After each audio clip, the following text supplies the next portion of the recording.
It's been a huge project. You know, whenever you start off with this idea of something, you know, it's at that seed stage, and then you water it and it begins to mature, and then all of a sudden overnight it seems to be something that you couldn't even have imagined. And that's where this project has gotten to. And so we're excited to show that to you. And even beyond that, this is not the end of this campaign. We have so much more. There's so much more content. We did behind the scenes of this entire production. We have all of these Zoom calls recorded, and we're going to recut these and rehash them and do a dedicated series about how we made this film. And with that hindsight approach, it's going to add a lot of value. And so we hope that you stay tuned to that. Best way to stay involved is to like, subscribe, follow, do all that stuff, and be engaged with this, because it's exciting, and we want to do more of this type of content. But in order to do that, we need to see that it is something that you guys are really engaging with, and that will help us be able to do this all the more so going forward. So we've got a whole panel here with us tonight. I'm excited to be able to bounce some ideas around more of a group. And so let's do some introductions before we get this premiere going. So let's start. We'll just kind of do a little bit of a roll call. So you guys know me, I'm Brandon Peterson. I've known Kyle at Rhino for years, and excited to be involved with Rhino more so now. And so that's who I am. I wrote and directed this piece that we'll watch tonight. Ethan, do you want to do a little bit of introduction? Yeah, that sounds great. Brandon and I have been working together the last 10 years, and it's been really exciting. I've been honored to just kind of help put together Grounded. Awesome. And then Kyle, everyone knows who you are, but how about you just tell us a little bit about your thoughts on this project, and then we'll go from there. You had a big vision on this, man. It was probably early August that we jumped on a conference call with Ethan and you, and I mean, you had the initial vision for this thing of, like, you know, you were expressing some frustration around, like, there's not one place that teaches you from A to Z what it actually looks like as not as like a Hollywood production, or not even like a large production, but like as a freelance videographer, how do you create a quality, good film? And I bid on it. I was like, dude, I think our customers and our fan base would love this. Also, along with just the vision of wanting to equip people to tell their story. That's always been a passion of Rhino. So your vision, my vision aligned, and dude, it's been a wild ride. And honestly, it's just watching you, because like you've been the driving force behind this thing. I want everyone to know, like, this is your vision, this is your execution, this is your baby, you know, as a filmmaker. So like, mass props to you, bro. Well, thank you. I hope that that pays off, and that it's not. I'm not the scapegoat for this. It's a lot of freaking pressure. It's all on me. Oh my gosh. All right. Well, with that being said, if I'm going to pass this on, if this sucks, it's because of our story selection. Ian Lauer, let's talk to you, Ian, about why is space so interesting to you, and why did you think that this would be a great thing to talk to the masses about in the form of a short story? Sure. So really, I think space is one of those things that everybody can connect to. I think it's ingrained in our DNA from our past. You know, we've always been a species that's just been looking up, and we've lost that connection. And, you know, I've met with thousands and thousands and thousands of people, showing them the night sky, you know, kids who are 5 years old all the way up to people who are in their 80s. Like, one of my stories, I'll keep this very brief, but I had this lady come up, and she must have been in her mid 70s, come up, look through the telescope and see the moon. And she started tearing up, because she said that was the first time she's ever seen the moon like that. The first time she's ever looked through a telescope. And it's moments like that are just so powerful and impactful. And imagine if we get everyone in the world looking up, how cool would that be? I agree. So hopefully this can help to serve as a way to inspire people to look up. That's a huge theme in this piece. And so we'll talk more if we executed on that at the end. So master performer, we have Dele next. Dele played our lead character in this, Owen. So Dele, introduce yourself. Tell us a little bit about your career as an actor and how you got into that. So I've been in Salt Lake for about 6 years total now.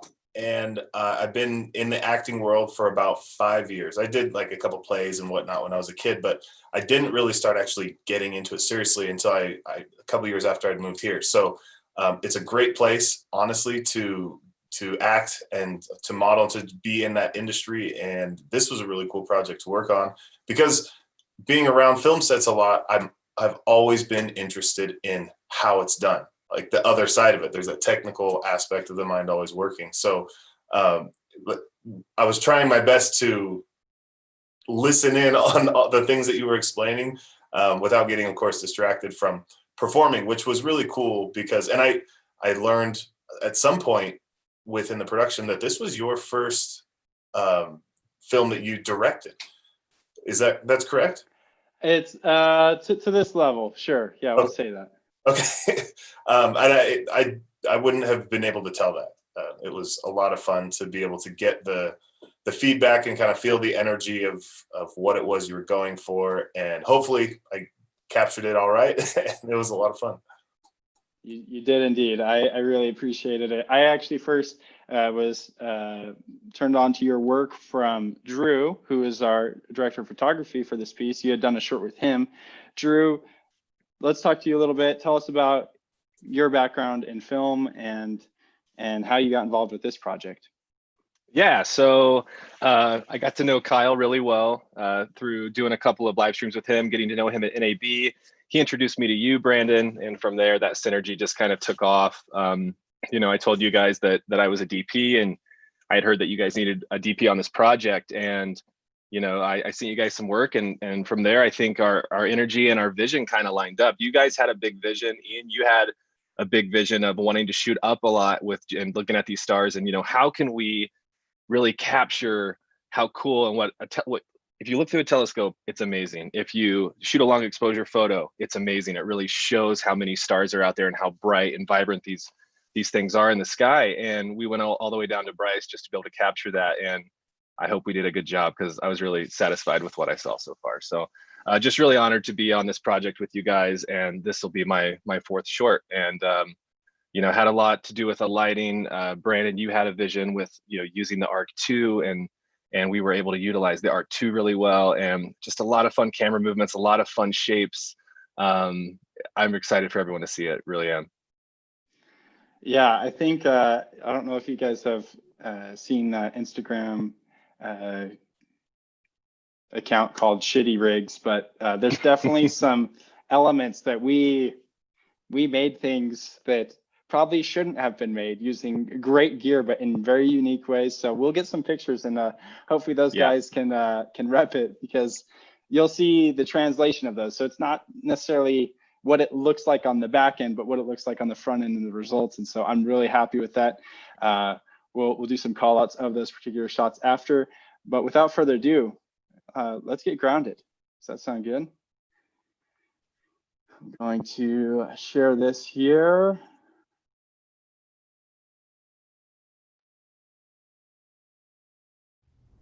I think we can all agree that this year has gone different than we planned. Say that again. Despite this pandemic that's raged across the world, there's been at least one change for the better. More people are getting outside.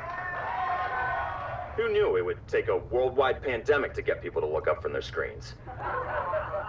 That being said, with the recent return of Bob and Doug from the International Space Station, space is trending at an all-time high. Stargazing has become a popular pastime. In our modern world, that's easier said than done. For most, simply walking out the front door and looking up won't give you a very impressive view, as light pollution dominates our suburban skies. In fact, a new atlas of the night sky across the entire globe shows that more than 80% of the planet's land and 99% of the population of the United States and Europe live under skies so blotted with man-made light that the field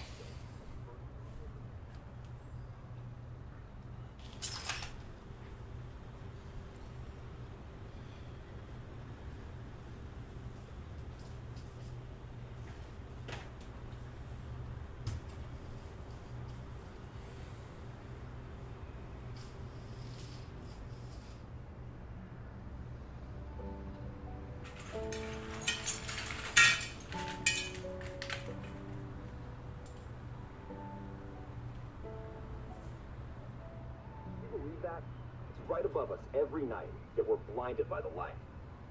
All this space talk is making me nostalgic. Let's turn back the clock and listen to some classic tunes from the space race of the 60s.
Life has quite the sense of humor.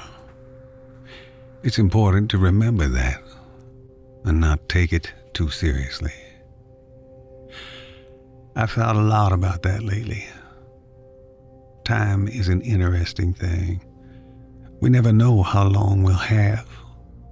Yet even for me, it seems like I have all the time in the world.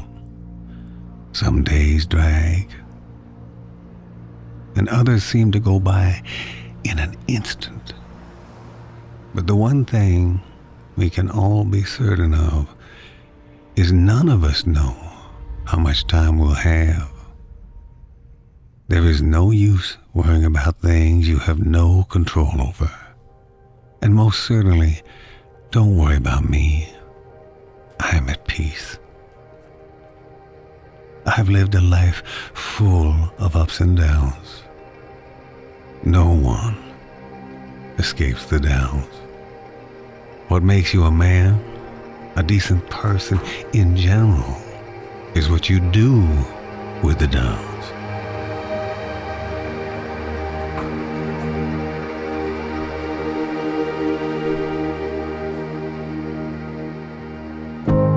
Wash over me, let me fall from my surroundings.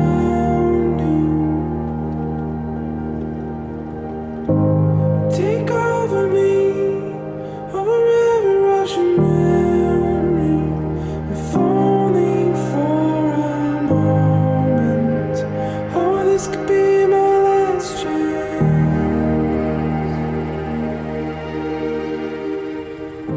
With the weight of the world on your shoulders, it's easy to get sucked into this idea of why me. Well, don't. It's a vicious cycle that only leads to hate and heartache. Will your life have regrets? Absolutely. Anybody that says they don't is lying. We're all imperfect. That's not an excuse. It's an invitation to learn.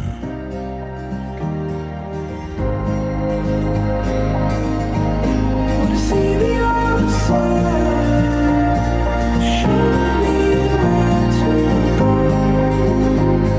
Oh, this could be my last chance. Never pass up an opportunity to learn. Keep your eyes open. Look around. There are always opportunities to lift, to serve, and to love.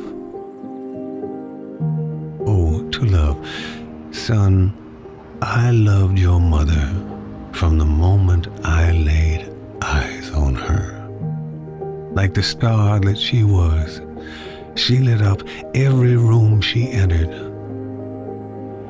Even now, as I look to the sky, I can feel her warmth shine down on me.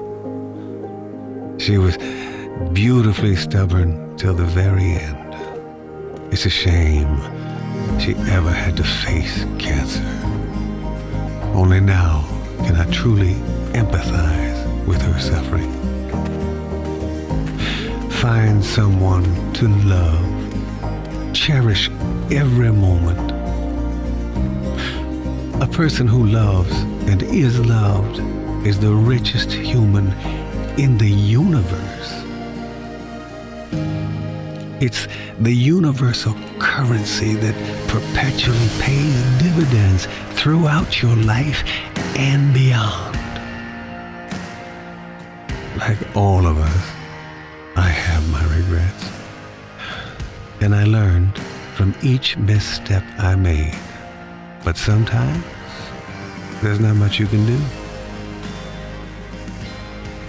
As I sit here, I realize I spent too much time looking up at the sky versus what I had right in front of me. Sometimes we think we're so important, that we're so smart. As we've done more to reach further into our galaxy and beyond, I've learned this. For whatever reason, life has been allowed to exist here on our blue marble. It's important to know it's not all about you. You've got to learn to work with others. Embrace differences as they can create new strengths. It's easy to get along with people who like what you like and agree with you. The real challenge of life is getting along with people different from you. People who look different, who act different, who believe different. When you do this, you'll learn this crucial lesson. Beauty exists all around you, in nature, in people, in life. It's not about your situation. It's about your attitude. So, take chances. Learn from others. Do good. Be kind. Choose to be happy even when it's hard. Live every minute and find someone to love with all your heart. When you look up at the stars at night, know your mother and I are watching over you.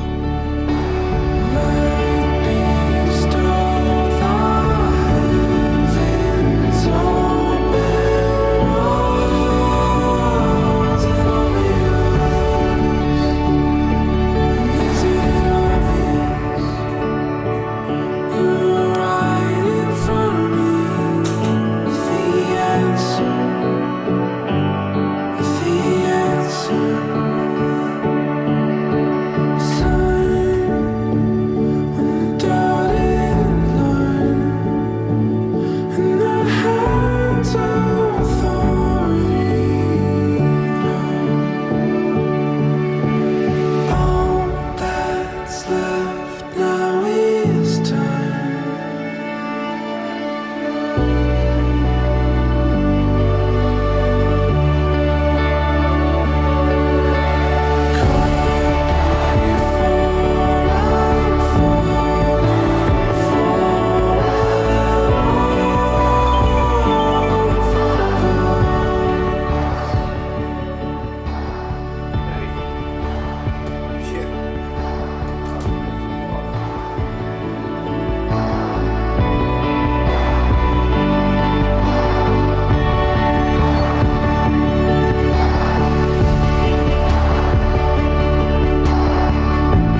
I was muted.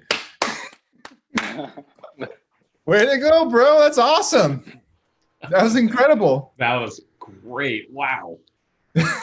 I honestly, with a film, having an emotional reaction to it is a sign that it's well done. And you got me, man. That was amazing. Awesome. Thanks, man. Dele, this isn't the first time you've made me cry, but yeah, that was amazing. Nice work, everyone. That was awesome. Thank you. Well, Dele, thanks for sacrificing your head for that shoot. So tell us a little bit about that. Was that in the script? Here's the funny thing. Watching that, I don't think anyone will realize that I did my own real stunts for that injury. There was actually a laceration there, inflicted by a Van Door on the trip down. And so we had to write. That was actually kind of cool. We kind of had to stop and assess what we're going to do, because it's right in the middle of my forehead, this cut from a little vehicular mishap. And we had to figure out how we're going to make that work in the film. And it really, to me, looks like that's just how it was meant to be. That's how, like, as if that's how it was written. So well done. Way to roll with the punches, everybody. Hey, well, or doors to the face. Either way, punches towards the face, but we rolled with it. So, and on that note, Dele, you came so prepared. Like, you had a full first aid kit. You were ready to go. Like, we would have been SOL if it wasn't for how prepared you were. I mean, I had Band-Aids and stuff, but you like had the super glue. I was ready to start doing a suture on you, man. Like, I wouldn't be surprised if you had the kit in there. So that is a little known fact about me, is I am a nerd for like preparation, emergency, survival, all that kind of stuff. So it's always with me. Well, thank you. Yeah, so that whole event, we were actually struggling with that whole thing. Just as a little bit of a background, not only did that happen, but the initial script was calling for Dele to be this solo hiker and then bump into a group of people, not like literally, but run into a group, have a connection, and they just sort of like, we feel bad for you, come join us for dinner type thing.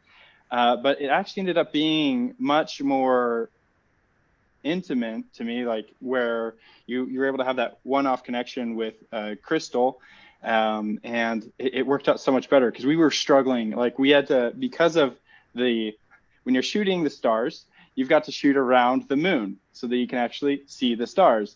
And so we were shooting on a Monday and Tuesday, and it turns out that like the Flight of the Conchords say, most models are part-time. So we had to work with people's schedules, and it was challenging. And so we were able to get Crystal, though, came in very clutch. It was like the weekend before we left. So that Saturday, I think we got her on lock, and she made final arrangements to make that happen. And we met up 4.5 hours away. So it was great. Ian, give us a score on the time lapse. How did we do? Because you're the pro on this, so I want to hear.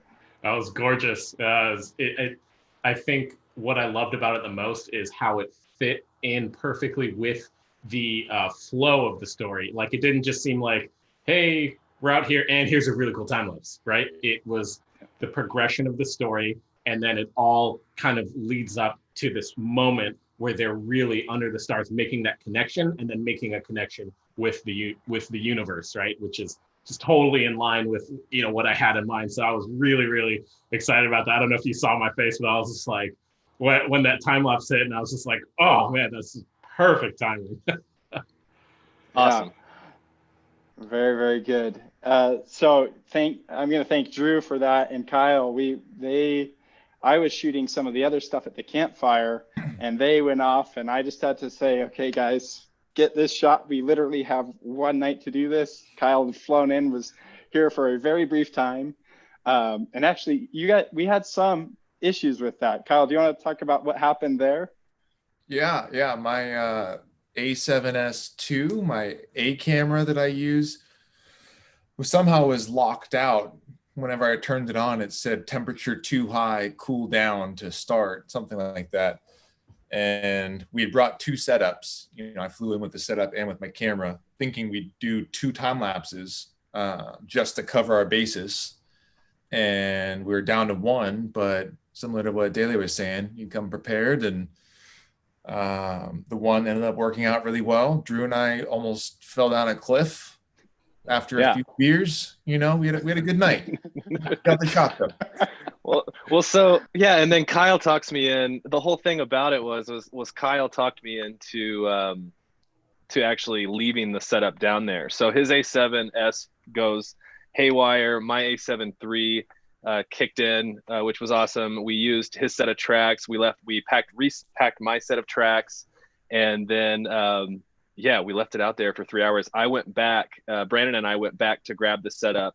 It's about a 5-minute hike in off trail at like 2:30 in the morning. So it was interesting night to say the least. And it was funny that your camera said it was overheating, considering it was like 40 degrees. I don't quite understand that, but it's still broken. So, but we got to use the app too that allowed us to follow the Milky Way, and then we could line that up with the Arc 2 and set our keyframes, and it really, really was helpful.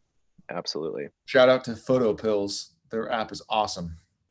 Yeah, totally. Yeah. The whole time that I was editing that, I was just like, I have no clue how this is so perfectly centered. Like, I mean, you get all the movement of the foreground and background, and then obviously the sky, but like it just stayed right there. So it was perfect. So kudos on the setup. It was really easy to do that. I personally actually haven't done a lot of time lapses. Like you talked about in the beginning, Kyle, me biting off more than I could chew. That's like very common from everything from food to projects for me. So I was there, and this whole the part of the impetus of this project was I want to push as many different things as we can, right? So I'd shot with the Red. I'd been on sets with the Red, but I've never owned one and operated one personally. And then talk of the Komodo and it potentially being available was out, and I was like, hey, you know what? Let's use a beta cam for this project. That makes sense. So let's devote all that, do that.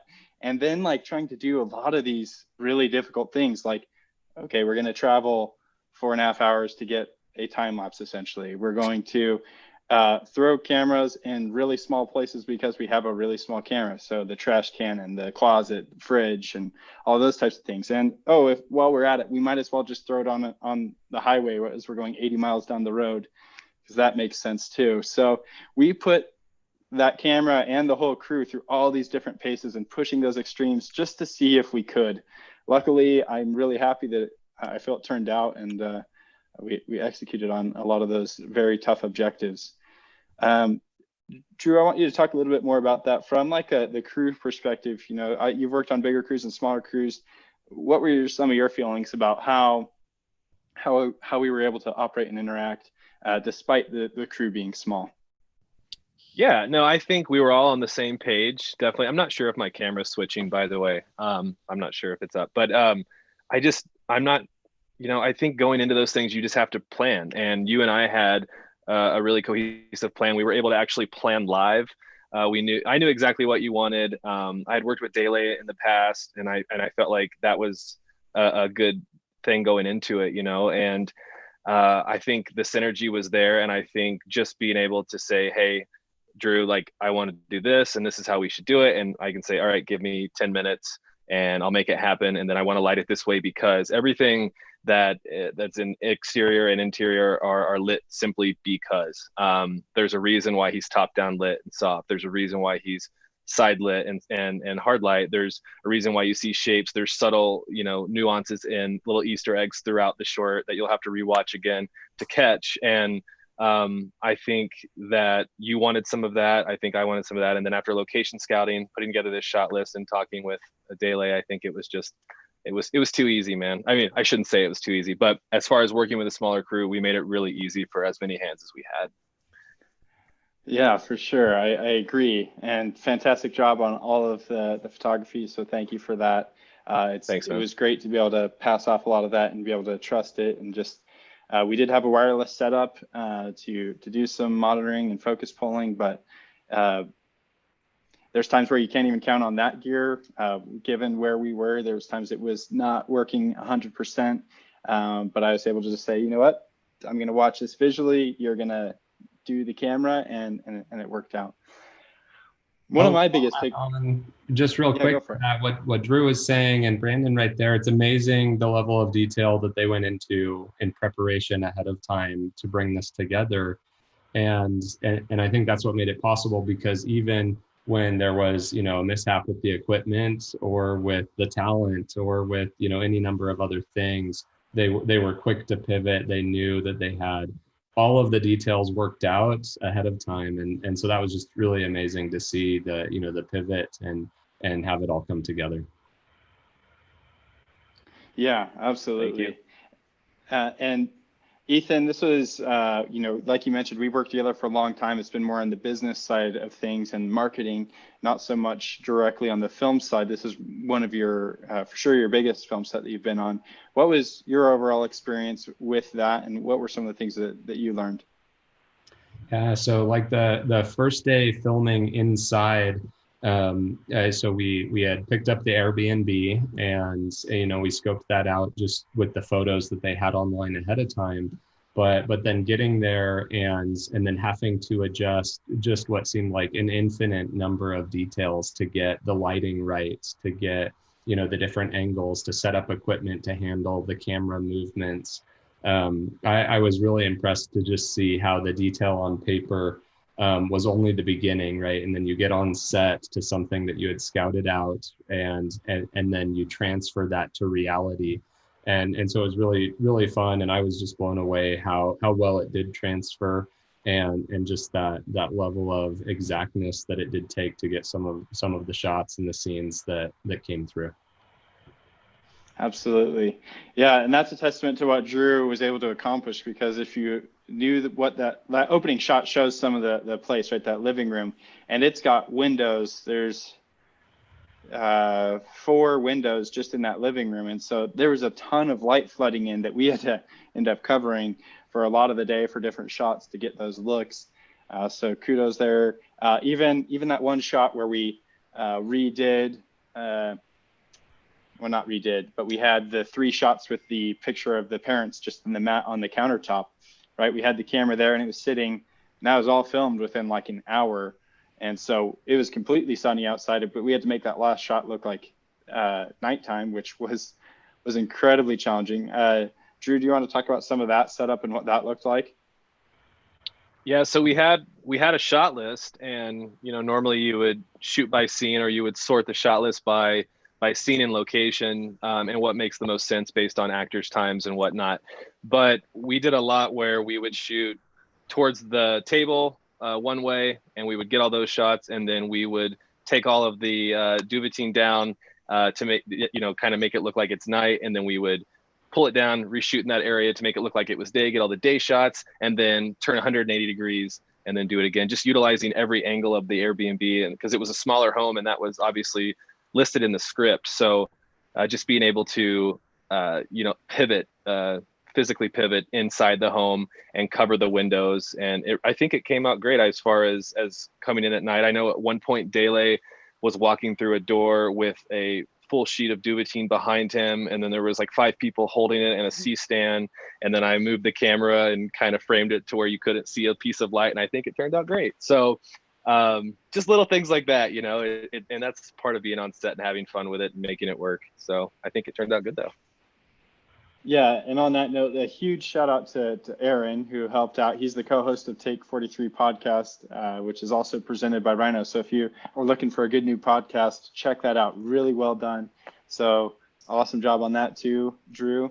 But Aaron was helping on the interior stuff, as he wore a ton of hats, but we kind of clumped it under a production assistant. But he was also the hospice nurse in there, which even that shot was fun, because I had to borrow scrubs from a doctor neighbor. I didn't know how big Aaron was, and because this was the first time I'd met him, and the scrubs were huge, and so we had to use some clips to clamp the back of his scrubs. But luckily we were shooting on the Komodo, so we had the 6K, and we could punch in and get some of that stuff out of the way. But overall, very, very fun to have Aaron on set. He also did the behind the scenes videos. So a lot of that stuff that you'll see will be from him. So thanks, Aaron. Hope you're listening. And yeah, very, very key to have you on set. So one of my personal biggest takeaways from this project was, while it, like, if we were to look at the breakdown of the budget, right? Most of the time you're going to have three big buckets, right? You're going to have crew, you're going to have equipment, and then you're going to have talent. And we were able to really be invested into this project as far as the crew. So that was one of our more lower expenses, but talent was a bigger expense. But that being said, I was so grateful to have put the money there because it saved us so much time.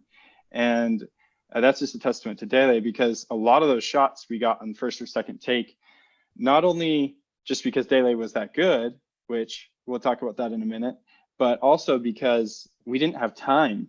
We were rushed. We were scrapping that whole day to get in and out. Like, we had that Airbnb for essentially 48 hours, and I think we were there for 47 of them. So it was pretty tough. I had actually gone back the next morning after everyone had left, done those initial intro shots, and was like walking out the door as cleaners were ready to go in. So, but Dele, let's talk to you. How do you get in that mindset? Because the funniest thing that people I wish could see, and we'll show this in some of the outtakes, you did some very serious scenes and then instantly were able to hop out of character, but then hop back in right away. What do you do to get to that mental place? Well, first of all, the hopping out is like my own insecurity and inability to be vulnerable. So I like have to say something stupid so that I don't feel too exposed. But it's probably cliche. I think a lot of actors will say something similar. There's like, when things happen in life, you kind of make a mental note to store those things in a place that you can access them. And so fortunately, I have enough experiences that I don't have to do a ton of acting, because I can just kind of go to certain places where I've been, and it becomes pretty real. And that's probably why it gets hard to stay in that, and I'll start joking around in between takes, because it sometimes can be kind of dark, to be honest. But it's particularly effective, I think, for me to get to like reading the letter, where it's a bit emotional and reminiscent. And anyone who's lost a loved one or been through something like that with someone that they really cared about, that's somewhere in there, and so it's just kind of practicing getting to that place. Yeah, well, I'm happy that you've had some really hard times in life, my friend, because it came through well. Hopefully you don't have to have too many more of those, and you can just recall those. So looks like hopefully we're still live. Okay, Ethan had some power issues, so can everyone still hear and see us and everything? Okay. You're there. Cool. Well, very good. Yeah, again, thank you. That it was a pleasure to edit your work. Like, normally, like, as you get to bigger size crews and different things, the roles are a little bit more divided, right? But I wrote, directed, and then ended up doing all the posts on this as well. So it was fun to see that complete circle and to bring it home. So thank you for that. Overall, are we feeling good about it? What are things that you think we could have done better? There's always room for improvement for everything. There's a couple things logistically that we could have maybe done better with timing. That could come down to all the way into pre-production, where I thought we sat down and had a lot of time, but I still think there was a couple things getting onto set, some hiccups that we ran into that we could have adjusted to a little bit better as far as timing goes. With chasing the light at Bryce, there was a couple issues there, but we made it work. We make everything work, right? But take those as learning experiences and apply them to the next short or your next feature. I think everything turned out as good as we could have made it. That's a good point. We had a very delicious mistake along the way, which was we stopped at this small diner on our way down to Bryce, and it was great. Man, I want to go back there now. I'm just thinking about those root beer floats and milkshakes. So, but let me get out of this potential food coma here. But being at a small diner that they were, on top of the 30 woman luncheon that was going on at 3 in the afternoon. I have no clue what was happening there, but our meal took forever. And so we were like chasing light as we got to the park, and we might have had a little bit of a misstep as to which direction. You know, you could go left, you could go right. We went right, it was wrong. And so then we went left, but we made it there. Sorry. The finger from it was fun though. You know, we got to see more of Bryce, a little bit more scenic on the other end, and then drive back. But we made it there, and then luckily we had that time in the morning, and hopefully the continuity felt mostly there in terms of time of day. We had to push the grade quite a bit to get kind of cheated one way and one the other. So yeah, but that's the fun thing about working with a raw image. As long as you are exposing right to begin with, you can definitely push it 2 or 3 stops either way with some pretty great results. So on that note, Drew, how was working with the Komodo, being not only a new camera but your first time using it? What was that experience like? It was awesome. Finally looking through the lens of a red or the monitor of a red, and then, you know, kind of getting that on the other end. There's finally there's just no differentiation between what you're seeing in the lens and what you're going to get later. So it was really nice. You and I were able to like test it out quite a bit when you came up to Salt Lake, and we were able to test it a couple weeks before. You showed me the menu functions just so I could get familiar with it on set. It's definitely still in beta. There are still a couple things as far as menu functions and timing, and you know, as long as things take sometimes with loading, that I think they'll hash out in the final software, and I'm really excited to check that out. But I think performed great. We had 0 issues. I mean, we were able to mount it on the car like you mentioned with the tarantula rig.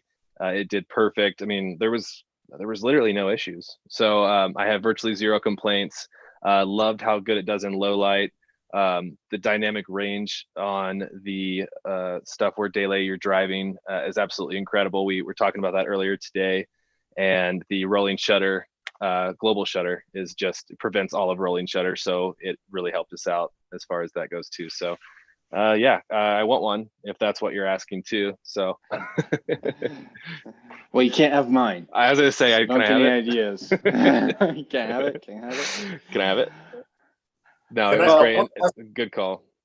Can I ask a technical question? Yeah. There was something really cool in that scene where we go from Dad to young Owen with Dad, and it's that wide pan. How did that happen? Because that was awesome. We built a time machine, which was part of the delay in the schedule, and we brought younger Terrence in to stand as he watched. Now, just like we all know with time travel, they can't touch, so that's why we had them separated, because if they touched, then it would explode the universe. That's right. But no, that is the beauty of motion control, my friends. It is the future, and it is now, because we just threw the Arc 2, just the pan head, right on a tripod, and we did that first pass, and we just directed older Terrence on what to do and where to look and how to act. And so he did that. We changed the lighting, we changed the stuff on the shelves. We wanted it to feel very intentional, different times of day, different even eras. And so we switched some pillows on the couch and different things. And so then we just repeated that same shot, same motion control. And then it was really easy. I was actually talking to Kyle about like how impressed I was with this, because this was one of those kind of like pie in the sky ideas. Like, I don't know if this will work. I mean, it would be cool if it did. But we filmed them both. And then I just lowered the opacity of one, put it on top, lined it up frame for frame. And that happened like within seconds. Trimmed the ends, and then got the grade the way we wanted. And then used a simple tool called a mask, and just tracked it across. So you kind of saw that line go, and I just threw a really fat, I think it was like a like a 1500 pixel feather on it. And it just blended and went. So I was really happy with that. Can you show us that scene one more time? Can you put that back up there? Just having that description and knowing what went into it and how much easier it was because of the equipment you had, driving it. I'd love to see that scene one more time. Yeah, and that was the first time I had used the Arc 2 just on a tripod head rather than the slider control. And notice too that we lit it completely different. So he's in much warmer light on the right side. And then when the child is opening up the gift, the telescope, it's much cooler and current. So check that out too. Yeah, and like you were saying, Drew, there are so many Easter eggs in this, and that telescope is a pivotal one. We see it in the beginning, we see it at the end, and it kind of represents two different things, right? At the beginning, it's almost that reminder of Dad wasn't sometimes here for me, like he acknowledges. And so we wanted to have that moment and like both to have it in that future state and then where it was received. So let's play this. I have my regrets. And I learned from each misstep I made.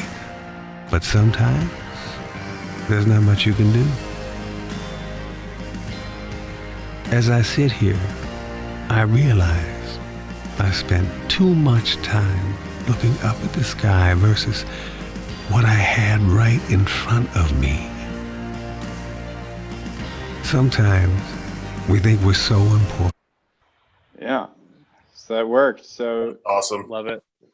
And right here, what we did too, to make this even more dramatic. So I love Aperture really helped us out on the shoots. They sent us their new MC travel kit, which is an ingenious little slim case that you can charge all four of those little, basically credit card size lights in at once. And so we just had one of those, and because they have magnets, we just slapped it in right in there where the light bulb would be. So then we knew we had good color accuracy. We picked the color we wanted with the RGB selection, and we were able to match that. We had to hop to a couple different spots where we were using lamps, and we did this technique a couple times, and it worked great. And then to further emphasize that, I actually went in and I threw a vignette that I pinned the center of it right to that area. So you get a lot of fall off here, creating that harsher edge as we move across. So luckily here too, in terms of some art direction, I'm a space fan myself. These are things I was able to actually just bring from my house, and then we used command Velcro hooks to throw them up on the wall, keep the walls safe, keep the artwork safe, and use. So yeah, that matchup, it worked perfectly. I mean, it was motion perfect, both shots exactly the same. No fringing, no funny business. So while you've got it queued up too, for Ian, for me, for everyone else watching, why not show us that night sky one more time, which was just another beautiful shot that was, critical, with the equipment that you really have to have, the right setup going in to get this. Yeah. Yeah. And as we watch it this time, I want to say this too. I've been late to the game, but I just finished up Breaking Bad and I'm watching Better Call Saul, and they use time lapses like the most amazing ways I've ever seen them for transitioning to the next spot. But the thing that makes them especially powerful that I think a lot of people miss out on is the importance of sound design in a time lapse, where it's just a photo based thing. You're not thinking so much about what's going on sound wise. And so I tried my best. Hopefully it's going to come through here on this call, but just pay attention this time for some of that design and what's going on to help further enhance that experience.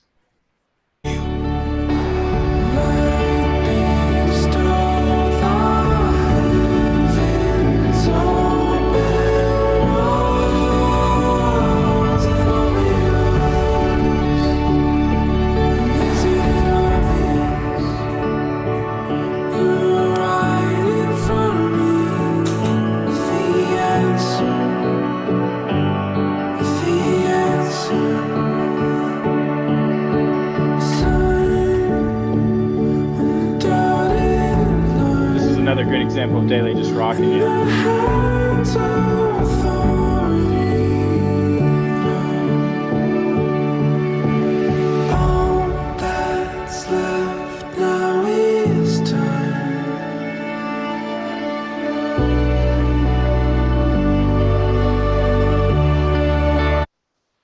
So there we have that same aperture back there lighting up this. We've got another aperture over here and an aperture, I believe the 120D lighting this from the side.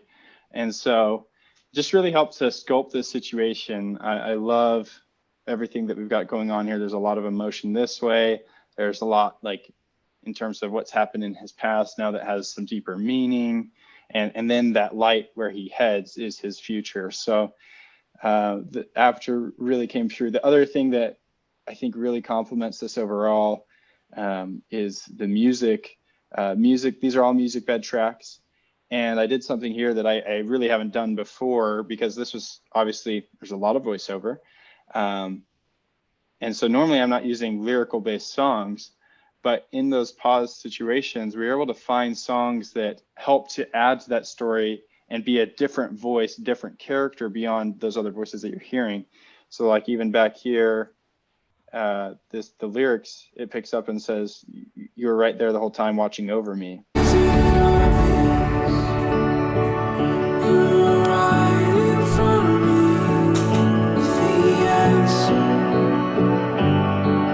And so what I was able to do is I used both the instrumental version and the lyrical version, basically in a very similar way that we did the Arc 2 shot where we lined them up. So I just stacked them on top of each other. When I needed lyrics, I'd find the section that worked lyrically, clip that, throw it in a storyline, and have the instrumental version for when obviously there were voiceover portions going. And so I think it worked out really nicely. I want to use that technique a lot more in future projects, but we did that for both of those primary songs.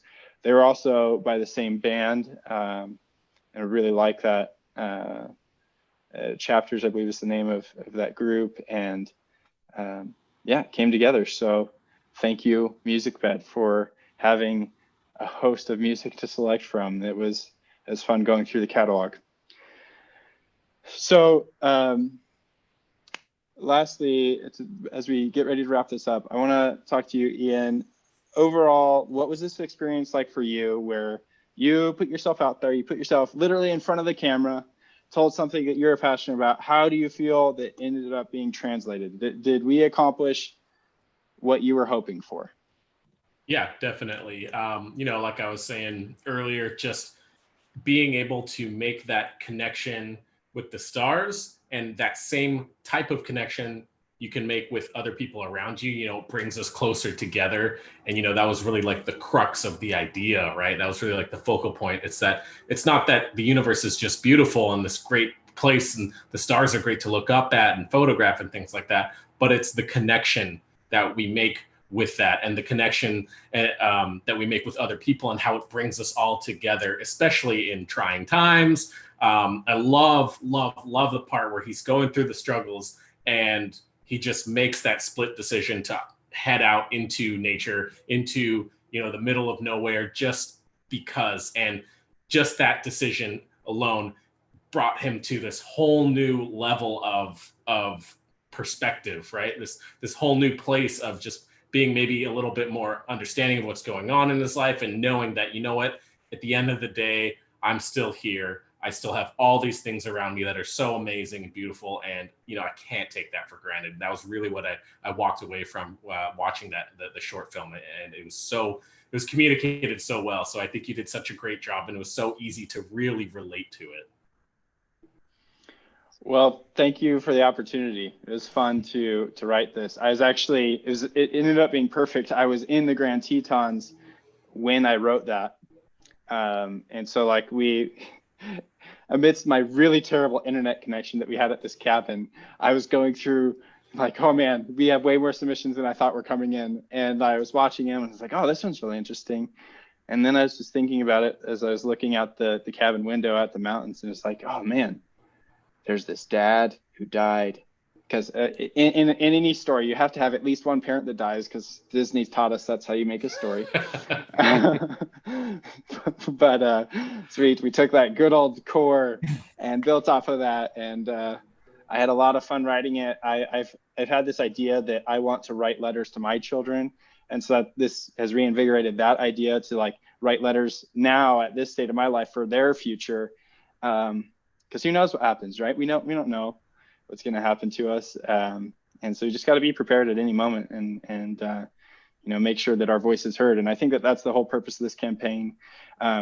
Kyle, before we sign off, did we accomplish your purpose of this vision? And be completely honest here. I want to know. Be completely honest. So if I say no right now, you're not going to curl up in a ball and. I might, but that's no, okay. I could take it. Dude, that would be one of my dark places. Short films are hard. Like we walk the line, especially when we're planning this thing out, especially with acting. Like if you have bad acting, your film will suck. Like you can have bad sound, you can have bad lighting to an extent, but like if you're trying to act in a short film, so like because of that, we shied away from dialogue, right? Like, hey, let's focus on acting and let's let the voiceover carry it. And dude, I think you crushed it with that, honestly. Like I'm very pleased. I'm very excited for the following tutorials of like the behind the scenes and all the little details, because that's like the overall grand vision of the value we're trying to provide to Rhino followers, right? Is how do you do this? And so, yes, I exceeded my expectations, man. You did amazing work. Well, cool. Thank you. We appreciate you letting us do this and being a part of Rhino and letting these voices be heard. And that's a statement to Rhino as a company, and just the whole community, right? Like all the sponsors that. Yeah, I was amazed. We shot off these emails and everyone was like, yes, I want to do this. I don't really understand what you're doing because no one's done it, but yeah, I want in on it. And so I love that because I was new to that spot. And man, if I counted, there's probably close to 1,000 emails at this point for this project alone. So there was a lot, and I'm grateful for all those sponsors who were diligent, who followed up when I maybe slipped sometimes, or they were just patient with that whole process, because I think everyone's in this. And the other important thing that I think I got out of this is just the importance of getting out there and doing it, even if it maybe isn't perfect, right? Everything can be improved, but we got out there and we did it. And I think that's a statement, again, just to Rhino getting after it and being willing to invest in these things. So thank you. Yeah, you bet, man. Thank you. Yeah, thank you, Rhino. Well, guys, it's been fun. I want to keep on doing these types of things, and we'll have more in the future. This is not Rhino's one little check mark on the wall of this. We're going to be doing a lot of great content like this, and so there's more to come. And we want you to be involved along the way. So please don't hesitate to reach out if you guys have more ideas of crazy, way too big of campaigns to throw our way. We'll see what we can bite off and do. But Ian, thank you for the story submission. I'm grateful that you went out on that limb and submitted that. And I hope that you're going to be able to put that Rhino gear to great use as well. Dele, fantastic job again. Look forward to writing scripts that are built for you for future projects, even more so. And I will try not to hit you in the head this next time. No promises, but I'll be ready next time. You're gonna come with like a bulletproof vest and like a face shield. Like you're not gonna have one of the masks that's just the cloth. You're gonna have like this clear Kevlar thing. So ballistic helmet and all. Full ballistic helmet. Okay, so it looks like we're gonna make a SWAT film next. Okay, Drew, start getting out the camera gear. We'll get ready for that. And thank you for all of your hard work. Yeah, Ethan, thank you, Brandon. On the back end, you've killed this. You've been like the sleeper on this whole thing where no one knows all of the things that you're doing. I could not do these streams without you, so thank you. All of the chats and everything that Ethan manages, and when we typically have Instagram on this as well, it's like a feat in and of itself to get all of those different streams coming together. But we made it happen, so thank you, Ethan, for that. And again, just before we close out, thank you again, Kyle, for this whole thing. And I enjoyed this stream tonight. This is Kyle, you said this is a bad way to spend a birthday. I disagree. I'm with friends. and it was fun. Good I had man. a good one. Good man. Oh, it's your birthday? Hey, happy birthday! Happy Yeah. birthday! Shameless birthday plug right there. I don't do that often, but I felt that it was important to note that I had a lot of fun doing this. So Happy thank birthday, you. buddy. It was a good treat. So, well, until next time, you gentlemen have a fine night. And Crystal, we missed you tonight, but next time we'll get you on here too. So thank you all, and everyone who's been watching. Have a great night. Stay safe, and now you can go watch the presidential debate. But you had more fun watching this. So, all right.